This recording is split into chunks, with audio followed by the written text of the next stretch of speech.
राधे राधे। जय श्री कृष्ण। आप सबको पता है कि राधा अष्टमी का अब दिन बहुत पास आ गया है। इसी 4 सितंबर को संडे के दिन रावल गांव में मथुरा से 12-13 किलोमीटर दूर है, ज़्यादा दूर भी नहीं है,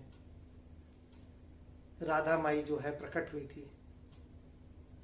दिन के 12 बजे ब्रजभानु जी के ब्रह्मा जी स्वयं आए थे, खुद उन्होंने अपने हथेली से दिया था बिटिया को। आपको आज कुछ विशेषता बताना चाहता हूं। राधा अष्टमी कितना महत्वपूर्ण है। जैसे राधा जी का जन्म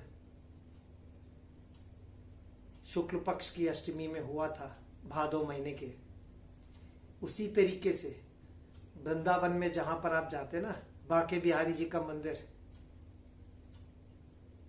हरिदास जी जिन्होंने अपने गायन के द्वारा राधा और कृष्ण को निधिवन में रोज बुला लेते थे और वो उनके संगीत पे नृत्य करते थे।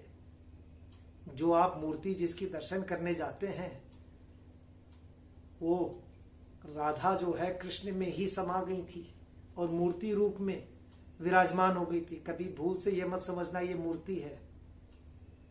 बहुत सारे कथाएं हैं इसके ऊपर। वहां पर पर्दा इसीलिए बार बार बंद कर देते, खोल देते कि कोई व्यक्ति लगातार पूजा ना कर पाए, लगातार देख ना पाए, क्योंकि वो चल देते। बहुत किस्से हुए ऐसे कि मूर्ति गायब हो गई, भक्त के साथ भगवान चले गए। तो जो हरिदास जी थे, ये मां ललिता के अवतार थे। मां ललिता कौन थी? वो राधा जी ने एक बार अपना शीशे में मुख देख लिया था और वो जीवित हो गई, वही ललिता जी थी। राधा का ही रूप है ललिता जी, और वही ललिता अवतार जो थी वो हरिदास जी के रूप में थी। उनका भी जन्म राधा अष्टमी के दिन हुआ था। अब आपको एक चीज तो मालूम हो गया, ये रविवार कितना महत्वपूर्ण है कि राधा अष्टमी है। दूसरा, भगवान हरिदास जी का जन्मदिन भी है, जिनकी वजह से आज हम लोग वृंदावन दौड़ के जाते हैं बांके बिहारी जी के दर्शन करने। और तीसरी चीज है, राधा अष्टमी से ही घर की स्त्रियां जो है महालक्ष्मी जी का 16 दिन का व्रत रखती है। शुक्ल पक्ष की अष्टमी से लेकर के अगले महीने कृष्ण पक्ष की अष्टमी तक 16 दिन का व्रत होता है महालक्ष्मी का। लोग कहते ना, बहुत से लोग उपाय बताओ उपाय बताओ। इससे बढ़िया उपाय कुछ हो ही नहीं सकता और सबसे सरल भी है। महालक्ष्मी की पूजा कर सकते हैं, और वो भी हाथी में सवार किए हुए। अगर घर में माता लक्ष्मी की कोई मूर्ति ऐसी नहीं है जिसमें हाथी पे सवार हो, तो अलग से एक हाथी ला के रख के, उनके साथ रख के एक चौकी बना करके 16 दिन का व्रत रख सकते हैं।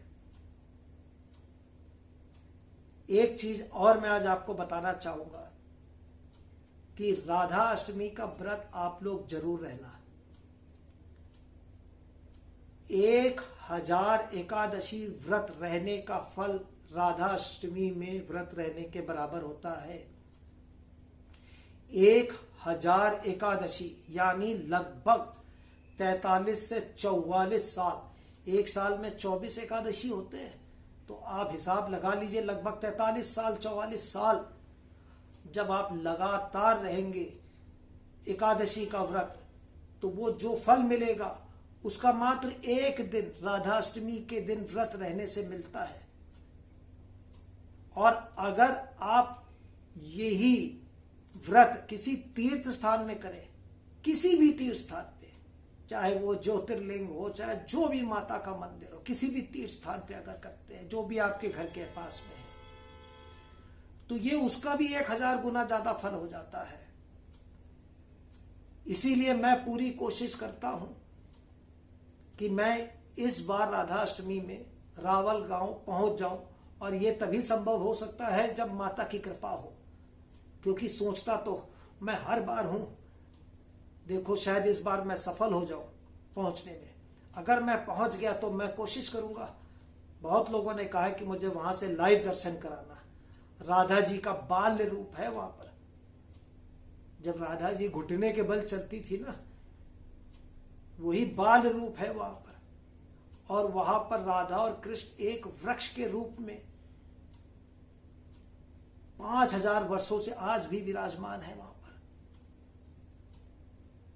तो आप लोगों से विनती है, आप लोग भी समय अगर मिले तो जरूर रावल गांव आए। मथुरा से मात्र 12-13 किलोमीटर दूर है, ज्यादा दूर नहीं है। जन्मदिन मनाए और व्रत जरूर रहे। और एक बात का ध्यान रहे, राधा जी जो है उनको अरवी की सब्जी बहुत पसंद है। अरवी